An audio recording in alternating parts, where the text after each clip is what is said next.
മാസപ്പടി കേസിൽ ആശ്വസിക്കാൻ പി.വിക്ക് വക. ആദ്യം വീണ വിജയൻ, പിന്നെ മാത്രമേ ചുരുക്കപ്പേരുകളിലേക്ക് പോകൂ എന്ന് ഇഡിയുടെ അറിയിപ്പ്. CMRO കമ്പനിയിൽ നിന്ന് പണം കൈപ്പറ്റിയവരുടെ പട്ടികയിലെ രാഷ്ട്രീയ നേതാക്കളിലേക്ക് ഉടൻ അന്വേഷണം ഉണ്ടാകില്ല. എക്സാലോജിക്കുമായി ബന്ധപ്പെട്ട ഇടപാടുകളിൽ ആദായ നികുതി വകുപ്പും സീരിയസ് ഫ്രോഡ് ഇൻവെസ്റ്റിഗേഷൻ ഓഫീസും തട്ടിപ്പ് നടന്നു എന്ന് കണ്ടെത്തിയതാണ്. തട്ടിയെടുത്ത പണം ഏതൊക്കെ വഴികളിലേക്ക് പോയി എന്നാണ് ഇഡി പരിശോധന വരുന്നത്. ഈ കേസ് അവസാനിപ്പിച്ച ശേഷമേ അടുത്ത ഘട്ടത്തിലേക്കുള്ളൂ എന്ന് ഇഡിയുടെ സൂചന.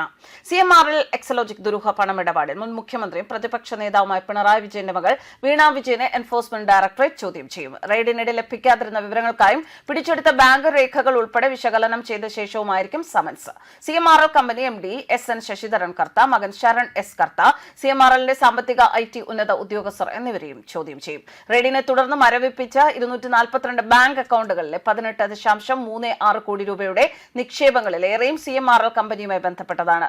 ശശിധരൻ കർത്തയുടെയും കുടുംബത്തിന്റേതും കമ്പനി ഉന്നത ഉദ്യോഗസ്ഥരുടെ അക്കൗണ്ടുകളും ആണ് ഇതിൽ ഏറെയും. വീണ വിജയന്റെ 1.5 ലക്ഷം രൂപയുടെ ബാങ്ക് അക്കൗണ്ടും മരവിപ്പിച്ചിരുന്നു. ഇതിനു പുറമെ വീണയുടെ എക്സാലോജിക് സൊല്യൂഷൻസ് പ്രൈവറ്റ് ലിമിറ്റഡിന്റെ അക്കൗണ്ടും ഉൾപ്പെടുന്നു എന്നാണ് ഇഡി നൽകുന്ന സൂചന. CMRL കമ്പനിയിൽ ആദായ നികുതി വകുപ്പ് 2019 ജനുവരിയിൽ നടത്തിയ പരിശോധനയിൽ ഏകദേശം 130 കോടി രൂപയുടെ വ്യാജ ചെലവുകൾ കണ്ടെത്തിയിരുന്നു.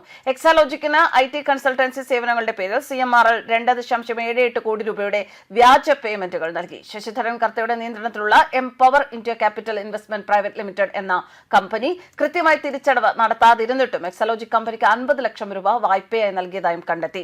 ഈ ഇടപാടുകളുമായി ബന്ധപ്പെട്ട് കള്ളപ്പണം വെളുപ്പിക്കൽ നടന്നിട്ടുണ്ട് എന്നാണ് ഇഡി വ്യക്തമാക്കുന്നത്. തിരുവനന്തപുരത്ത് പിണറായി വിജയന്റെ വീണ വിജയന്റെ വീട്ടിൽ നടന്ന റെയ്ഡിന് ശേഷമുണ്ടായ ആക്രമണത്തിൽ ഗൂഢാലോചന ഉണ്ട് എന്നും ഇഡി പറയുന്നു. കാറുകൾ തകർത്തിട്ടും ഡ്രൈവർക്ക് പരിക്കേറ്റിട്ടും CRPF ജവാന്മാർ ഇഡി ഉദ്യോഗസ്ഥരും സംയമനം പാലിച്ചു എന്നാണ് ഇഡി വ്യക്തമാക്കുന്നത്.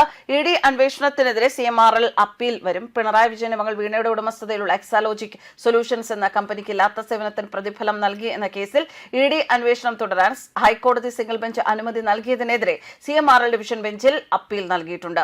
ഉത്തരവ് റദ്ദാക്കി ഇഡി അന്വേഷണം തടയണം എന്നാണ് ആവശ്യം. ഇത് തിങ്കളാഴ്ച പരിഗണിക്കും.